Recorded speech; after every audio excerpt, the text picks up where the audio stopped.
And the people most affected negatively by that were women in Ireland. And have you heard recently that Ireland is the first nation on the planet to approve same-sex marriage by popular vote? The only way I can tie these disparate elements together is to introduce to you our most famous politician over the last 100 years. The one, the only, the inimitable but hardly salubrious Eamon de Valera. Eamon de Valera was or had a career that spanned some 50 years in Ireland. His career began, his political career began around 1917 and ended in 1973. But let's go back to his early years. During his he was born in the US of an Irish mother and an Italian father. Now that's not a good mix at the best of the time. You're only debating which mafia will dominate. Fortunately, his father died early and his mother shipped him back to Ireland, where he was reared in the west of Ireland in a very traditional Catholic environment by his grandparents. In his early life, he was a radical Republican.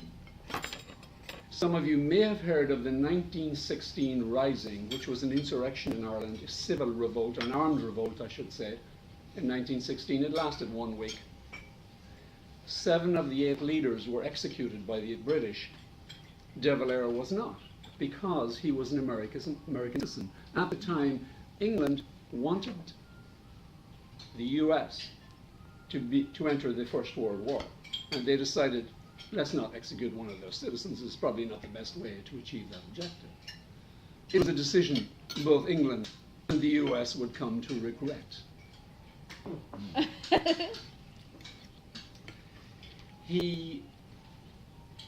His political career essentially spanned, as I said earlier, 50 years. He was Prime Minister from 1932 through 1948, through the Second World War years, from 51 to 54, from 57 to 59. He retired from active politics in 1959 to become president, and he retired from that position in 1973. He died 2 years later at the age of 92. So let's go back to the 30s and talk about his political impact. He did 2 things in the 30s.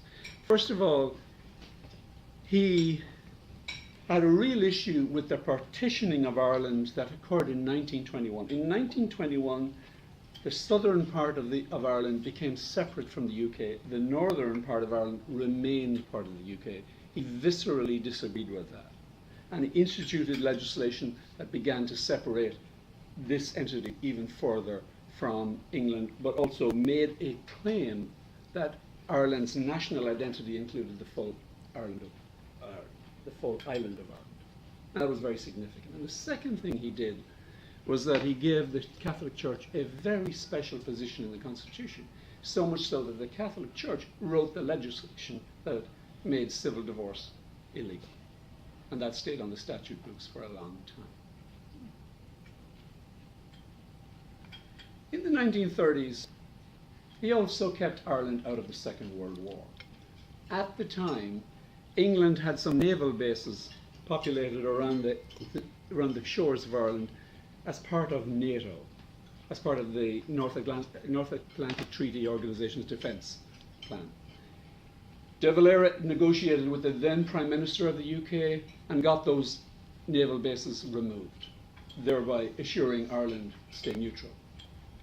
Lloyd George, who negotiated with De Valera at that time, he was the Prime Minister of the UK, in describing his contact with De Valera, he said, "De Valera is such a liar, I can't believe the opposite of what he says." That's a wonderful compliment from an Englishman to an Irishman. But Ireland was not neutral in the Second World War. My father was involved in civil defence. German paratroopers would parachute into the south of Ireland. They would be given safe haven, and then they would be allowed, we'd ship them to England to do whatever they were planning to do. At the end of the war, De Valera sympathized with the German people publicly on the death of Adolf Hitler, incurring the wrath of the US, and of course of Winston Churchill, his archenemy. De Valera was not neutral in the Second World War. Now let's talk about the Catholic Church. The Catholic Church, as I said, had a special position and essentially prevented civil divorce. But they also had much more impact. De Valera passionately believed that the position of women in society was as mothers and wives. When my mother, who worked for the Irish government as a teacher, got married, by law, she had to cease working. Her primary job was in the home. She was not able to resume working for 10 years. And there were so many of those laws that prevented women adopting careers or following their path in life. By 1973, the good news was the Catholic Church got expunged from that particular position of power within the Constitution, and it took until 1996 for divorce to be legalized.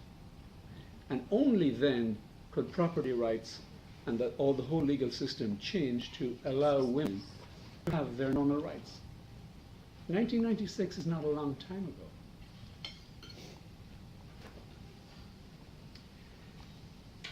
In summary, I would say that Ireland has emerged from the long shadow that De Valera cast over our society for 50 years.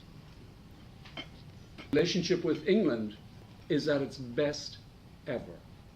The Queen actually visited Ireland 4 or 5 years ago, and we all said she looked wonderful in green. Our son, Prince Charles, regularly visits Ireland. The relationship is really strong. The gay marriage referendum, which occurred about 2 months ago, in my mind, really cuts the ties that De Valera and the influence of De Valera on Irish society. He was a voice of conservatism politically, culturally, legally, and I believe Ireland has finally emerged as truly a free nation where people's rights, all our people's rights, are respected.